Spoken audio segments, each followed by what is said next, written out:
gentlemen, the President of the United States.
Strong, they're strong, and they're great.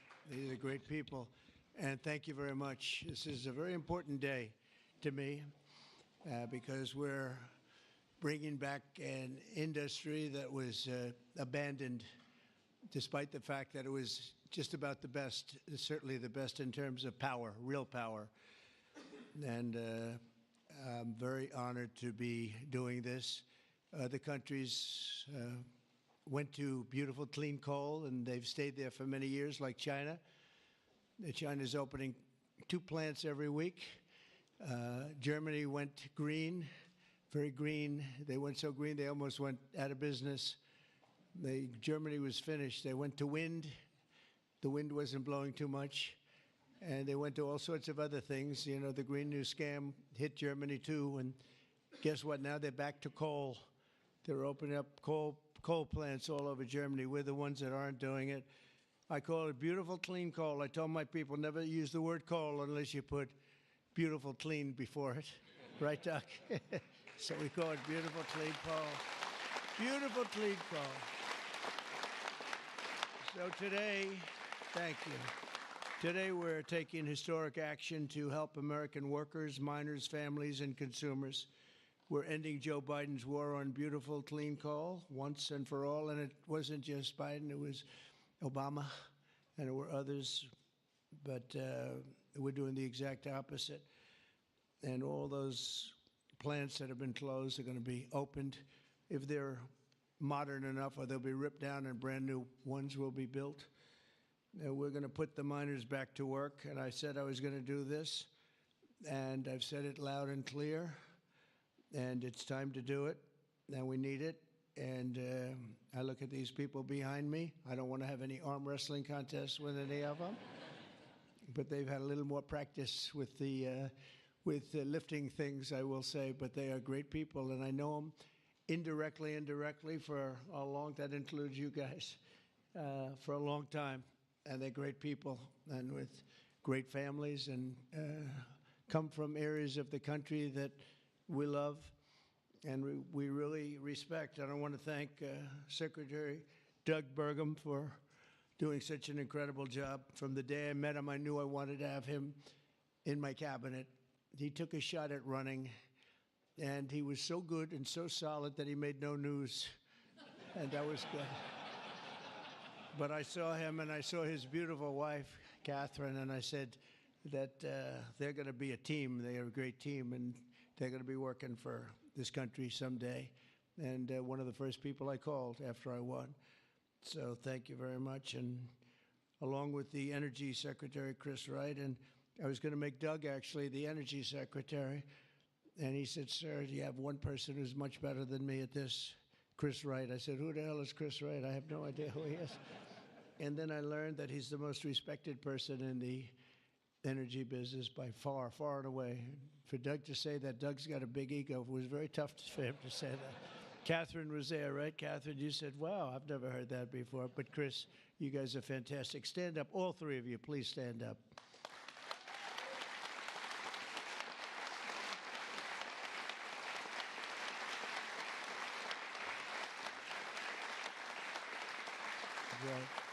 Yeah, that's a great team. It's no better team than that. And they're going to produce energy the likes of which nobody's seen before. You know, we need to do the AI, all of this new technology that's coming online. We need more than double the energy, the electricity that we currently have. You take all of the electricity in the country right now for houses, for buildings, for everything. We need to more than double it to be number one. We're now way ahead of everybody at AI. China's in second place, but way behind. And they're going to be producing a lot of energy and a lot of electricity for this. And so are we, and we're going to get approvals very fast. And I would say the man that's almost comparable to you in terms of the importance to this, maybe he's even more comparable, I hate to tell you, a guy named Lee Zeldin, who's a friend of mine for a long time. He was a great...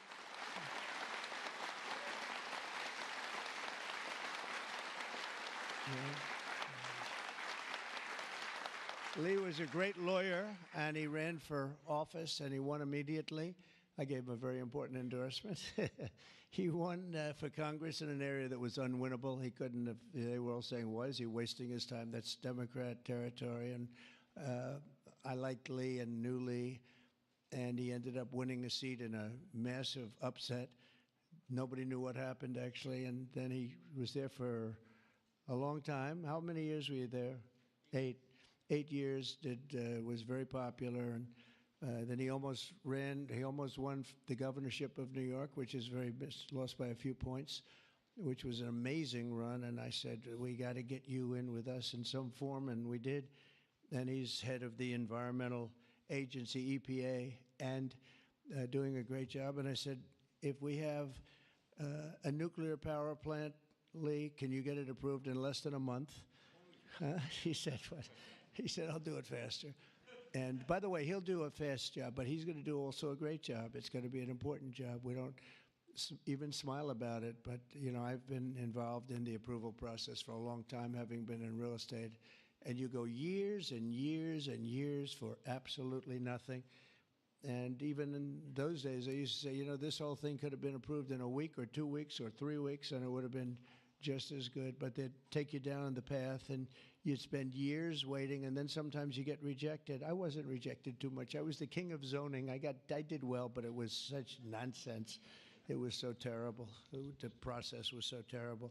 But this is the big leagues now, and he's the head person in the whole country, and I appreciate it, and I appreciate you doing it. And already they're respecting you very greatly. So thank you very much, Lee. Great job.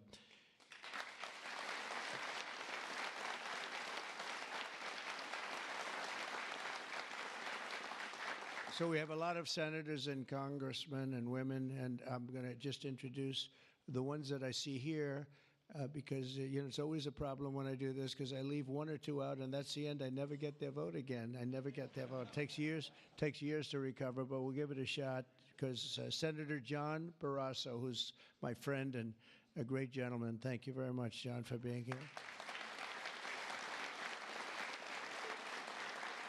Thank you, John. Cynthia Lummis, fantastic woman who believes like I do, and she believes like I do in these people, right? She believes in them maybe even more than I do. That's pretty good from day one. Thank you, Cynthia. You're doing a fantastic job. Kevin Kramer, my friend. Where is Kevin? Because Kevin, I think he was here because he had a problem, and I just will pay my respects. He wanted to be here so badly, but he had a difficult problem that he's working through, and we all love Kevin. John Hoven. John, thank you very much. Thank you very much. Go ahead. Steve Daines. Thank you, Steve. And Steve is a picker of great candidates, like he picked a guy named Tim Sheehy, who's here. Where's Tim? Where is Tim? Thank you, Tim. And Tim Sheehy has turned out to be a wonderful senator, and that was your pick. And we went with it, and you were right. And we have a great one in Tim. So thank you, Tim, and thank you, Steve. Shelley Moore Capito. Shelley, thank you very much. West Virginia. From West Virginia, she has to like, you have no choice. Even if you didn't like it, you have to like all, right? But they were doing a number on you. They were doing a number on you with the coal stuff, and you have not only coal, but you have among the best coal anywhere in the world. So thank you very much. A friend of mine for a long time, I'm the one that got him to change his religion in a sense. He changed the party. He went from a Democrat. I said, Jim, you're not a Democrat. But he changed to Republican. He's one of the most popular Republicans and one of the most popular political leaders in the country, Jim Justice. I call him Big Jim. Big Jim Justice. Good. You look good, Jim. And he was in the business. And so am I doing the right thing? You would know better than anybody in this room. Am I doing the right thing, Jim? Huh? I think so, right? Thank you very much, Jim. Cindy Hyde Smith. Cindy, thank you, hon. Very good. Good job. People are going to be happy. And all friends of mine. Mike Lee. Mike, thank you very much. We have a lot of people from Congress, congressmen and women, representatives. Morgan Griffith. Morgan, thank you. Thank you very much. Bruce Westerman. Bruce, thank you, Bruce. Bob Latta. Bob Latta. Thank you, Bob. Good job. Troy Balderson. Troy, haven't seen you in a long time. Since that early race, I endorsed him before anyone knew who he was, and he ended up winning. That was another surprise, right? That was a long time ago. Yep, you're doing a great job. Thank you very much, Troy. Carol Miller. Carol, thank you. Carol, West Virginia. Riley Moore. Riley. Hi, Riley. Thanks. Mike Boast. Mike, thank you very much. Troy Downing. Troy, thank you. Oh, he has something. What is that, coal? Is there coal in that bag? Huh? Even better, it's clean coal. I like it. I'll take it right now. Thank you very much. Hal Rogers. Hal. Hal, thank you. Thank you, Hal. Andy Barr. Thank you, Andy. Good luck with everything. I hear good things. Troy Downing. Troy, thank you. Thank you. Thank you. Thank you very much, Troy. Hal Rogers. Oops. Harriet Hageman. Harriet. Hi. How are you, Harriet? We just left Harriet. This is one of the finest attorneys you will ever see. I have seen her in action, and she is brutal. I never want her against me, that I can tell you. Dan Muser. Dan. Thank you, Dan. Thanks, Dan. Good job you're doing. Wesley Hunt, my friend, too. Wesley, great. I love your commercial. Pete Stauber. Pete. Thank you, Pete. Great hockey player he was, right? Great hockey player. And a great gentleman just broke the record of Wayne Gretzky. The great one is Wayne Gretzky, but we have another great one, too, huh? Just broke the record. It was great. Governor Greg Gianforte. Greg, nice seeing you. Good, Greg. Thank you very much, Greg. Bill Lee. Bill, thank you very much. Patrick Morrissey, West Virginia, just got elected. Mark Gordon. Mark, thank you. Thank you very much. And we have a lot of others, and I'm in trouble because I don't know. I got 5 or 6 others that I see quickly, but I'm just not going to do it. Don't hold it against me because we have to get back to the most important people in the room, these people. You know that, right?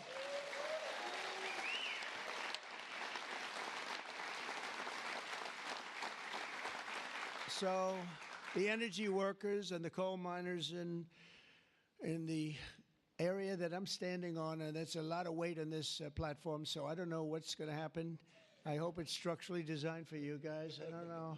But we have just really well-deserving, great American patriots, and it's such an honor to be here and making such a big move, such a bold move in energy.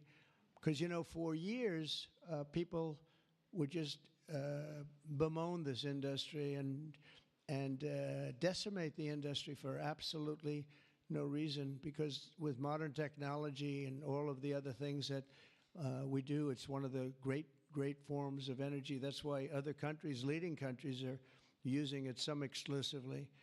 For 4 long years, Joe Biden and congressional Democrats tried to abolish the American coal industry. They did everything in their power while he was awake, which wasn't much, shutting down dozens of coal plants, banning coal leases on federal lands, and putting thousands and thousands of coal miners out of work, destroying their lives, actually, destroying their lives. I'll never forget when I went to West Virginia, which I won by 48 points, I think, right? Big Jim, I won by 48 points. But in the first campaign where Hillary Clinton was about 4 states too early, and she was talking about how bad coal was and how they were going to teach coal miners how to make widgets and gadgets and technology, which they didn't want to do. They want to mine. One thing I learned about the coal miners, that's what they want to do. You could give them a penthouse on Fifth Avenue and a different kind of a job, and they'd be unhappy. They want to mine coal. That's what they love to do. And she was going to put them in a high-tech industry where you make little cell phones and things. I don't know. Do you think he'd be good at that? I don't know. I wouldn't be. You don't want to be. And she was brutal about 3 weeks before, but then she had a problem. She went to West Virginia looking for votes, and that was a bad situation. You remember that? And there was a coal miner around the table with his family, and he was in tears because of what they had done to him and his family. And I hope he's still around, but that man made quite an impression on the world and the public. And we ended up winning in a great election, but we ended up winning by a lot. The Democrats' Green New Scam killed jobs and sent prices soaring here in America. But meanwhile, China opened 2 coal plants every single week, and other countries likewise went very strongly back into coal. Some of them never got off. Those are the ones that didn't have the problems. The Biden energy policy was to put America last. We want to be last. We got to be last. Not a good policy. Under my administration, we're putting America first. It's very simple. America's always going to be first. On my first day in office, I terminated the Green New Scam. I declared the national energy emergency and withdrew from the unfair, one-sided, and extremely costly to the United States only Paris Climate Accord.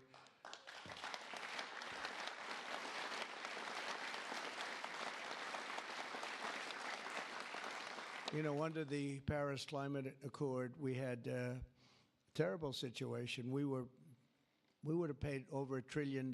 Think of it, over $1 trillion. And Russia was paying almost nothing. Russia had a 1992 standard. China was paying nothing. China didn't kick in until 2035. This was 5 years ago. So they didn't kick in for many years. India had no standard whatsoever. But we had the highest standard you could imagine. We had to start paying from day one, and we had to pay lots of money. We paid for everything. So I was not a big fan of the Paris Accord, and I let it be known, and I got out of it early. Then they went back into it, and now we get back out of it. And hopefully we can be there for a long time, okay? A long time, because it was a scam to take money away from the United States and actually hurt us very badly with coal and with other things. Now, under the executive order that I will sign in a few moments, we're slashing unnecessary regulations that targeted the beautiful clean coal. We will rapidly expedite leases for coal mining on federal lands, and these 2 gentlemen are going to do a real job of it. You've already started. And we'll streamline permitting. We will end the government bias against coal, and we're going to unlock the sweeping authorities of Defense Production Act, the Defense Production Act, to turbocharge coal mining in America. They made it impossible. You actually, I know a friend of mine has a plant. He said, you know, it's a shame. I'm ripping it down and I'm replacing it with another form of energy. I won't tell you because it's also very good, but it's not as powerful as this. He said, you know, the plant I'm building, the new plant, is literally half as good. It's no less, you know, it's not probably even as good environmentally, but he said it produced half the power for more money, much more money. It'll never compete with that beautiful plant I have down the road, which was really a modernized coal plant. Well, he'll be happy to know that he can open that plant up very quickly, and it's going to produce a lot. But he was complaining. He said, this is so much better. He wasn't doing that as politicking me. He was doing that because That's what he felt. And he knew every form of energy. We talked about that. He knew every form of energy. But our government is going to do something that's very different. And I don't think even you two know about this. This was my idea from about 15 minutes before I got up here.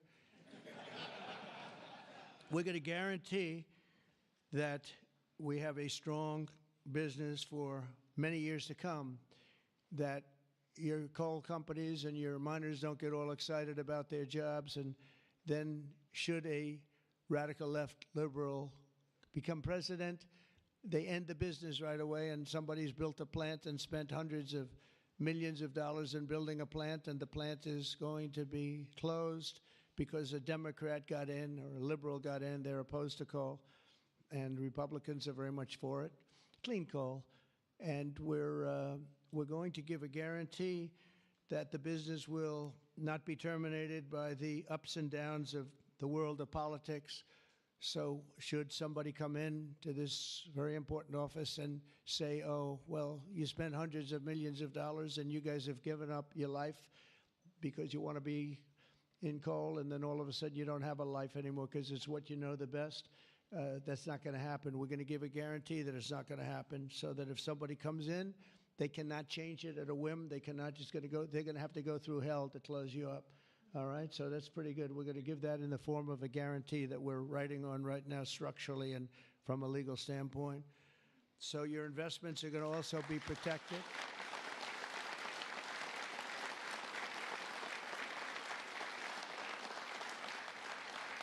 And you're going to have no reason to be concerned about your future, your life, or your investment if you're a miner, as this great governor was a miner. Actually, he was one of the larger coal miners. He could fit up here very easily, you know, Big Jim.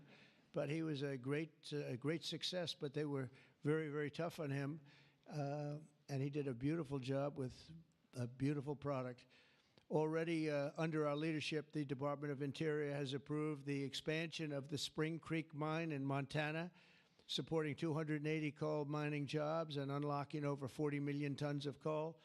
And there's more to come. Spring Creek, big one. And there's more to come in the states of Wyoming, Alabama, Utah, North Dakota, and many others. West Virginia, I can't believe they didn't put West Virginia down. It's lucky I mentioned that, right? Can you imagine if I didn't mention West Virginia? I would have been in big trouble. They didn't mark it down here. It's good to have a president like that can pick that up, right? You think Joe Biden would have picked that up? I don't think so. Gee, they didn't mention West Virginia. I don't think so. I don't think he'd be standing up here either. The value of untapped coal in our country is 100 times greater than the value of all the gold in Fort Knox. And we're going to unleash it and make America rich and powerful again. Under this order, I'm also directing Secretary Wright to use billions of dollars in federal funding to invest in the next generation of coal technology, which is an amazing technology in terms of getting the full potential of coal and also doing it a very clean, environmental way. Pound for pound, coal is the single most reliable, durable, secure, and powerful form of energy there is on Earth today. It's a big statement. You never hear those statements, you know.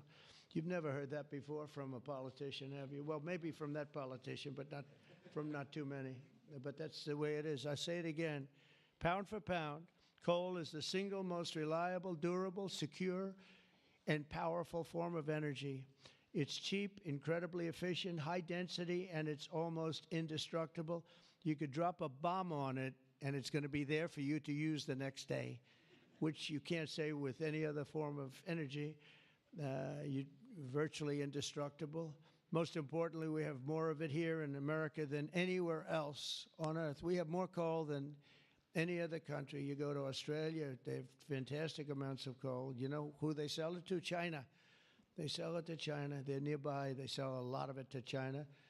But we have more than anywhere else on Earth. We also have more liquid gold than anywhere on Earth. So we're really an energy behemoth, but we're unleashing that also. That's going to be another part. But I didn't even want to mention that. It's not down here because I didn't want to mention today is about clean, beautiful coal. So I'm going to give this to you. This big guy. Should I give it to him? Yeah. You take that. Thank you, Mr. President. right?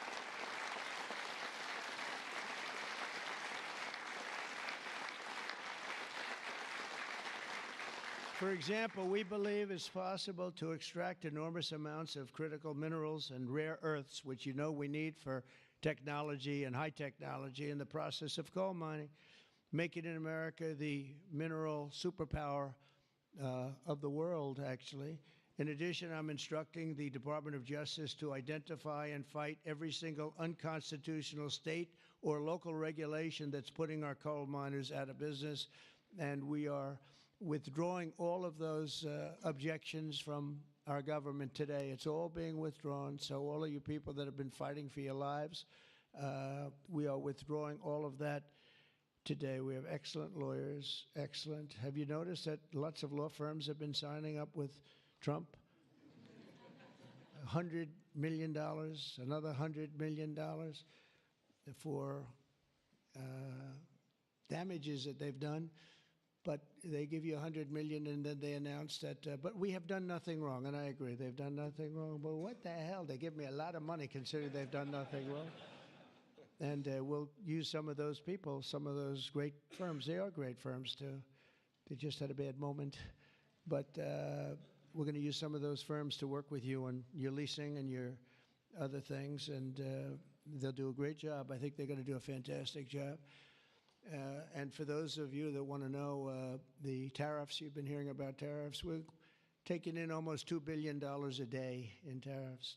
$2 billion a day. And we're doing very well.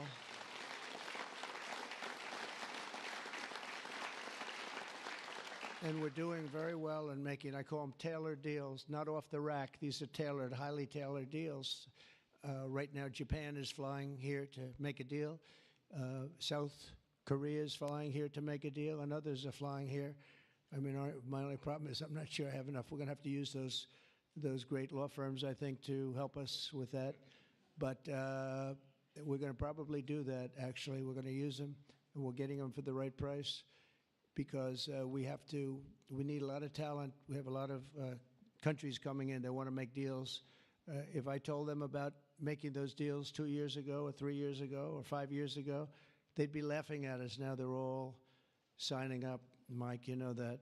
So it's going to be a great thing. But we're think of that, $2 billion a day. That's a lot of money. That's a lot of money even in the coal business, isn't it? Huh? It's a lot of money.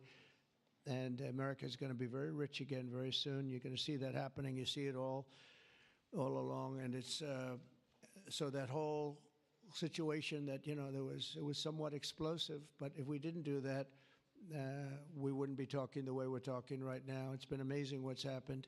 Sometimes you have to mix it up a little bit, but we've had great consideration. We've had talks with many, many countries, over 70. They all want to come in. Our problem is can't see that many that fast. But we don't have to because, as you know, the tariffs are on and the money is pouring in at a level that we've never seen before. And it's going to be great for us. It's going to be great for other countries. We've been ripped off and abused by countries for many years with the tariff situation. They've used tariffs against us. We didn't use tariffs against them or in any way. I mean, we just didn't use them of any monumental proportion. And so we are doing it now. We have tariffs on cars. We have tariffs on lumber, tariffs on steel and aluminum. Steel plants are going up because of it all over the country. We have 25% tariffs on steel and aluminum. And I think the steel workers like me even more than the coal miners like me. I'm pretty sure that that's true. We have, instead of having no steel business, I put them on originally in my first term. We wouldn't have had one steel mill in the United States if I didn't do that. And now we upped it, and we not only are we taking in a lot of money, but we're protecting our workers, our steel workers. We're protecting our steel industry. And one thing you know, that steel and things like steel you need because you need it from a defense standpoint. You need steel for your tanks and your planes and your everything. And certain industries you can get away with not having, but others you need, and steel is one you need. So I want to let you know that's in full force and effect. And literally as we speak, I spoke to executives in the steel industry over the last few days, and they're all coming in to build plants in the United States of America, because if you build them in the United States, you have no tariffs to pay. There are no tariffs to pay, zero. If you build them outside using outside labor and hurting our businesses, and you send your product in, you have to pay a price for that, and they will be having tariffs, as you know. It's an amazing thing. This has been something used against us for many years by other countries, China in particular, but others, not just China, others, and taken advantage of us, ripped us off, and left us for dead, frankly. And I believe if I didn't become your president, I believe that this country would have had problems like they've never had before, because it was serious damage in so many other ways. Not only the border, where people came rushing into our country from prisons and jails and mental institutions, murderers, drug dealers, and some vicious, vicious criminals. 11,088 murderers came into our country. We have to get them out. We're getting them out. 11,088. Of that number, half committed murder on more than two people. And this is what they allowed into our country with their open border policy of lunacy. And we're taking care of that, just like we're taking care of you today. We're taking care of that.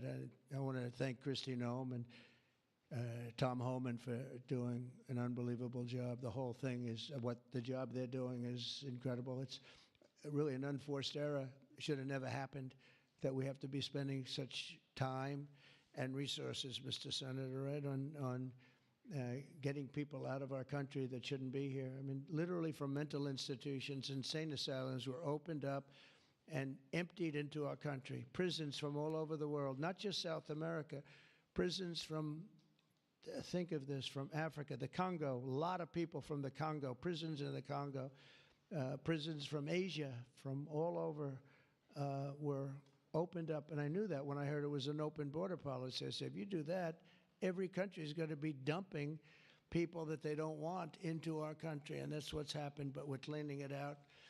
And the courts, we had a good decision, as you know, from the Supreme Court, allowing us to do that. We have judges that didn't want us to do it. We have judges that wanted the very evil gang members from Trendy, Iroquois, and MS-13. They didn't want them taken out of the country and put in very powerful prisons. When you look, you've all seen those clips, pretty amazing clips. But I want to thank El Salvador. They've done an incredible job. But we've been fortunately winning those cases. But we have judges that are out of control that say, oh, bring them back, bring them back. We don't want them back. We don't want them back. Can you imagine? You spend all of that time, energy, and money on getting them out, and then you have a judge that sits there, a local judge who sits there, federal judges, sits there and says, no, bring them back. One was brought back, or they want to bring him back because he wasn't a member of Tren de Aragua. He was a member of MS-13, which is just as bad. So they misidentified him, but it sounds to me like he was a member of MS-13, so they want him brought back because he wasn't treated properly. It's, we got to be smart. Our country's got to get a lot smarter than it is, but we have to give the people that are empowered to do this kind of work, and it's not pleasant work. We have to give them the option of making our country great again, and that's what they're doing, and I have great respect for those people. And they're doing it out of love. They could get a much easier job. They're doing it out of love for our country. It's so important, just like I'm doing this with coal today for love for our country. Earlier this afternoon, I signed another executive order to strengthen our electric grid by ensuring that coal-fired power plants are always available to meet surging demand for electricity. Unlike wind and solar, coal plants can run 24 hours a day in rain, sleet, or snow, and you will not be subject to the incredible blackout situation that's taking place in California, where they have blackouts all the time. It's an amazing thing with California. They have blackouts and brownouts at levels that nobody's ever seen before, and all they want to do is keep going the way they're going, and they're doing a very poor job.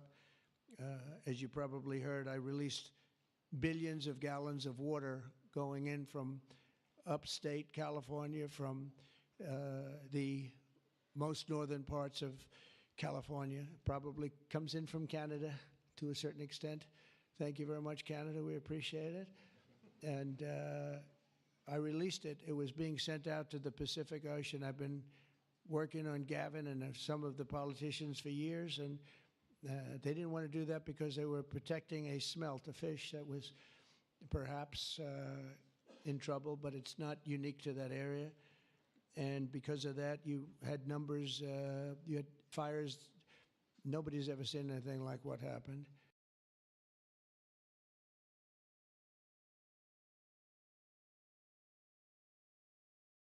Think of what it would have been fires, you know, they just didn't learn it.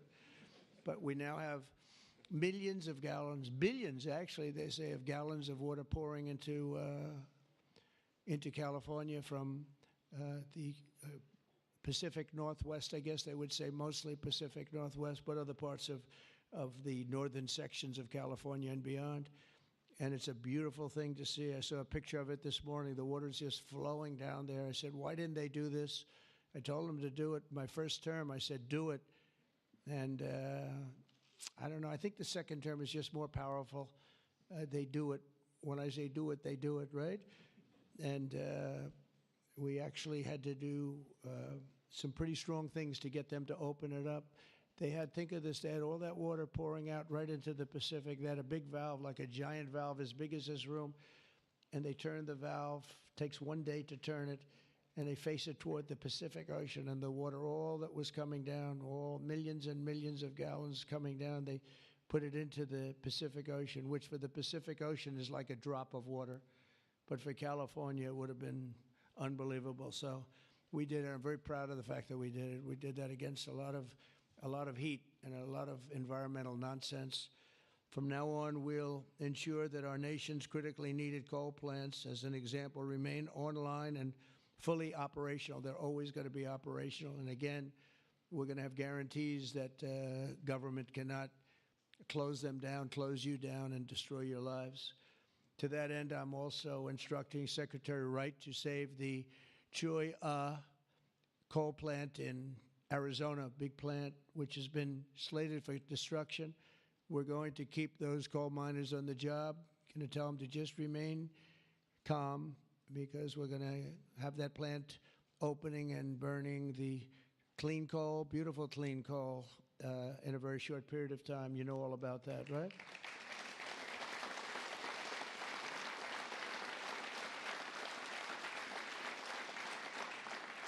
That's a big one. As part of our historic deregulatory efforts this afternoon, I'm also granting immediate relief to 47 companies operating 66 coal plants, very big ones all over the country, recusing and making them available for coal production almost in the immediate future. But we're going to be crushing Biden-era environmental restrictions. These are restrictions that made it impossible to do anything having to do, frankly, with energy, even beyond coal. It's really beyond even coal. We have clean air, we have clean water, and now we have clean coal. And at the same time, we're going to do other things and with other forms of technology and also energy, like our country has never really seen before and never been known to do before, because of all sorts of restrictions having to do with the Green New Scam, which, by the way, was devised by somebody that never even studied. You know that? They never even studied anything to do with the environment. It was a young congresswoman. She came up with the idea. And based on that, I guess we only have, well, actually, we should have all been gone, because they gave us only a few years left on Earth, right? Right, Greg? We were going to be gone. We're all going to be gone.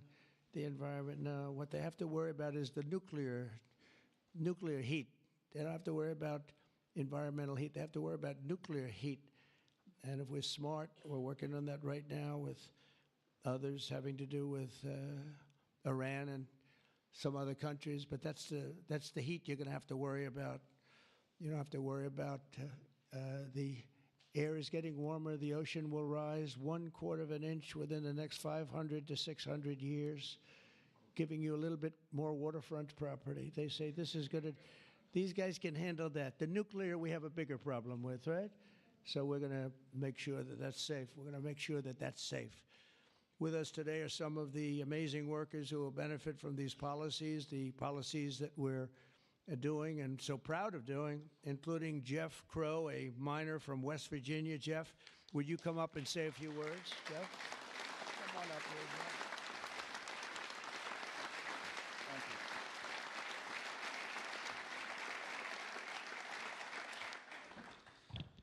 Good afternoon, Mr. President. I want to first thank you for having me and my fellow miners here. It is an honor and a privilege to be a part of today's events. I believe this past November that America clearly spoke about what we wanted for our country. It is reassuring for Americans to have a president in office who will truly put the United States of America above all else. Thank you.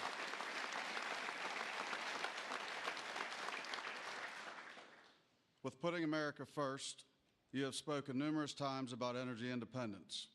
I believe most don't understand the importance of that. Coal is one of the major factors in energy independence and accounts for a large portion of America's energy. Coal is one of the most reliable and cheapest forms of electricity. For too long, coal has been a dirty word that most are afraid to speak about. Most of those that would speak negatively about coal do so from an uneducated standpoint. Many are unaware of the engineering and technology that are used in today's mining to create a clean, energy-efficient product. All of this is done while using the safest practices in the industry. Speaking for West Virginia, coal provides approximately 50,000 jobs for those that work in the mines and the businesses that support them. It also accounts for over 50% of West Virginia's export product. To name a few, we employ engineers, teachers, physical therapists, accountants, truck drivers, high school and college graduates. All of these occupations and graduates have turned to the coal industry to provide a better way of life for them and their families. Everyone in our industry works long hours and days to provide a reliable energy product, and too many times it goes unnoticed. I've personally worked in the industry for 23 years. I choose to do this daily to provide my wife and children with the life that they deserve. Prior administrations have done all they could to eliminate the coal industry. Sorry, one second, I'm getting there. In my opinion, they have done so with an unethical and uneducated approach. But we are still strong, we are still here, and we are still needed in order to make America great again.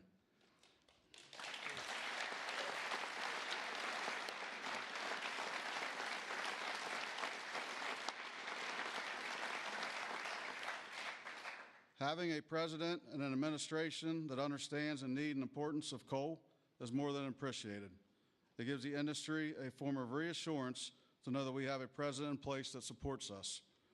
For my family, to the over 3,000 employees of AC&R, and for the coal companies, miners, and businesses throughout our great country that rely on the coal industry, we say thank you for your continued support.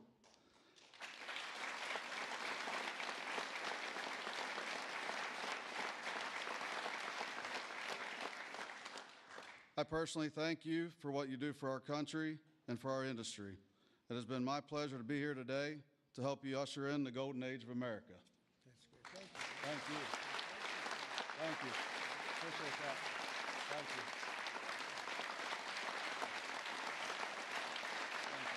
Thanks, sir. Thank you.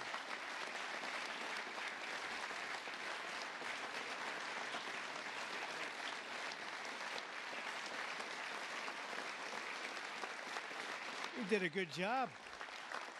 Let me have that speech. I want to have that. Yes, sir. I had a couple of good lines in there when I came up. No, actually, what I want to do, I'm going to sign it for you because I mean, he worked hard. Look at it, and look how good his eyes must be to read that. I lost it once. And hopefully you can sell it tonight for a lot of money. No, sir, I'll keep that one.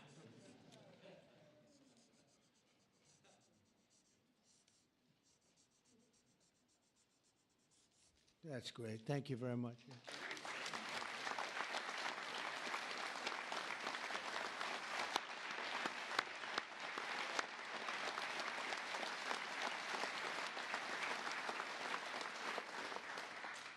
Thank you very much, Jeff. And also with us is Tony Campbell of the East Kentucky Power Cooperative, and Tony's quite a gentleman and very respected in the industry. Come on up, Tony. Thank you.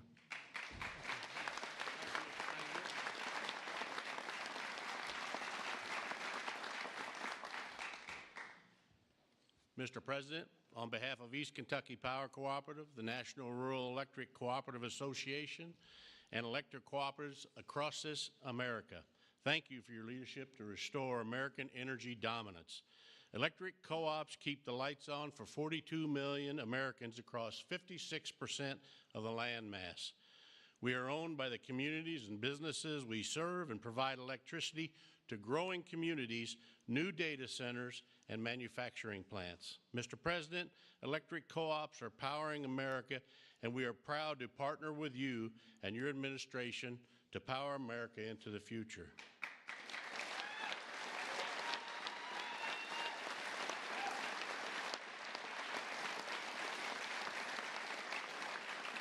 Our electric cooperatives in Kentucky understands the importance of reliable, affordable, and American-made energy, especially coal and natural gas.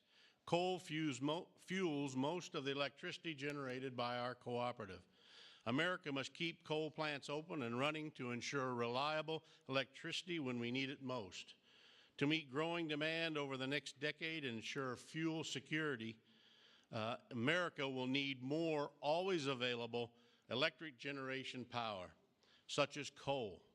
And we want to recognize the hardworking American men, women that support our mission. To all America's line workers, our coal miners, thank you for your dedicated service to our country.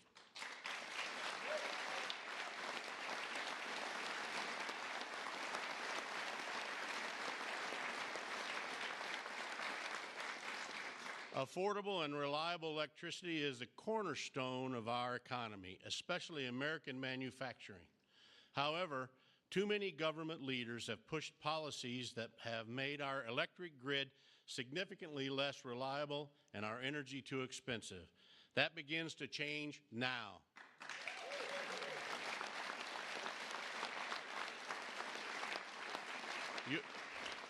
Your actions today will prevent the premature closing of essential power plants and help us meet tomorrow's energy needs. And they will help us continue to deliver reliable, safe, and affordable electricity. Mr. President, thank you in particular for providing immediate, much-needed relief from the Biden EPA regulations that would force the shutdown of critical coal units.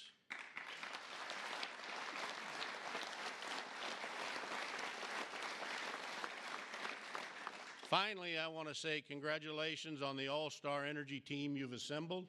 Electric co-ops have already been working with Secretaries Burgum, Wright, and Rollins, and Administrator Zeldin, and we are excited for all we can accomplish together. Mr. President, thank you again for your actions today and for your support for the electric cooperatives as we work to keep the lights on in America.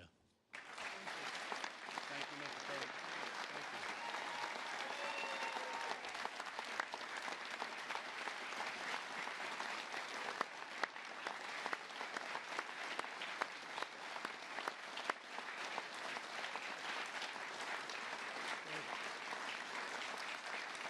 Thank you, Tony. Thank you very much, Tony. Appreciate it.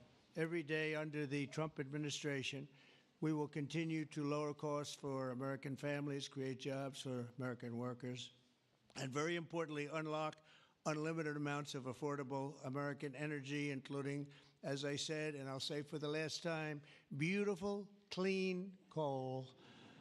Our country is blessed.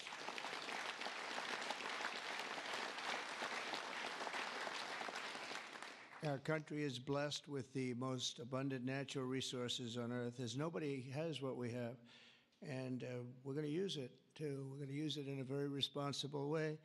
Together, we're going to tap that magnificent potential to give our people the glorious future that they deserve, better than they've ever had in the past. I mean, they had a good future. If you look 20 years ago, they thought they had a good future, and it was ripped away from them, torn away from them with nonsense. and we're not going to let that happen. This is going to be a glorious future for them, and I want to thank everybody for being here, and I want to thank you and you and you and that whole group, and our senators, by the way, and our great congressmen and women for being here in such a large number, because you've been helping us make these decisions. These are big decisions, and this is a really big one, and this is one that's going to be, I think we're going to look back and with great pride at what we've done today, not just in putting people to work, but at really reawakening our country. And thank you very much, and thank you all for being here. Thank you very much. Thank you very much.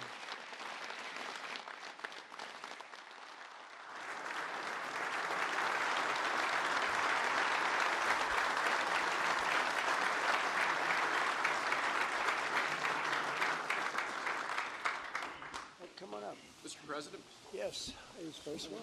we have 4 items prepared for your signature this afternoon, sir. The first of these executive orders it may be one of the most significant executive orders of your administration thus far. This directs all departments and agencies of the federal government to end all discriminatory policies against the coal industry. This ends the leasing moratorium that prevents new coal projects on federal land, and it's going to accelerate all permitting and funding for new coal projects to allow the coal industry to flourish under your leadership, sir. That's great. Thank you.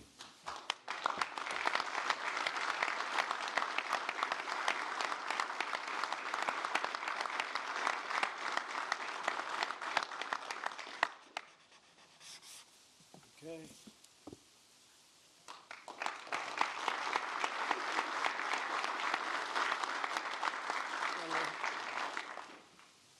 Sir, there are currently dozens of coal plants in America that are in imminent danger of being forced to close based on unscientific and unrealistic policies enacted by the Biden administration. What we're going to do is essentially impose a moratorium on those policies taking effect to protect coal plants that are currently operating, to ensure that they're able to continue producing power and continue providing jobs to Americans in the coal industry. Great. Thank you very much.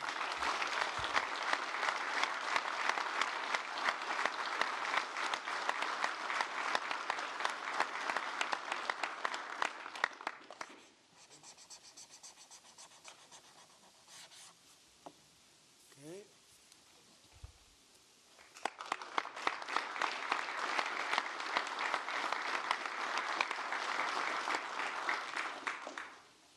Sir, you've made grid reliability and security a key focus of this administration.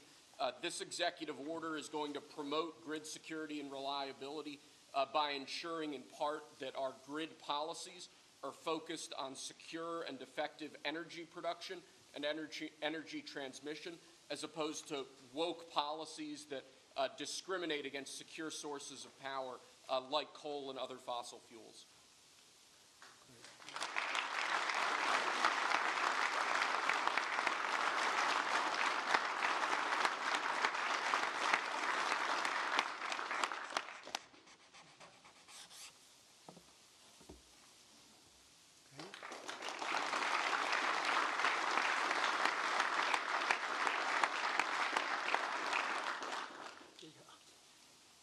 Lastly, sir, one of the biggest problems we have in this space is Democrat states, radical leftist states, enacting policies and enacting an agenda that discriminates against coal, against secure sources of energy.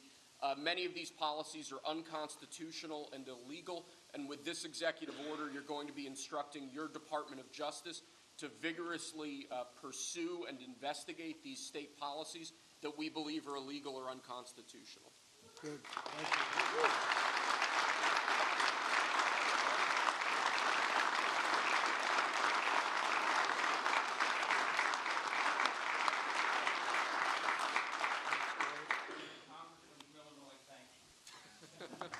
Thank you very much. Great job. He went to Harvard when Harvard was good. It was a while ago.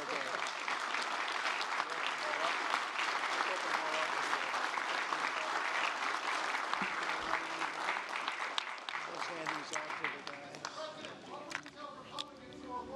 Tariffs, sir.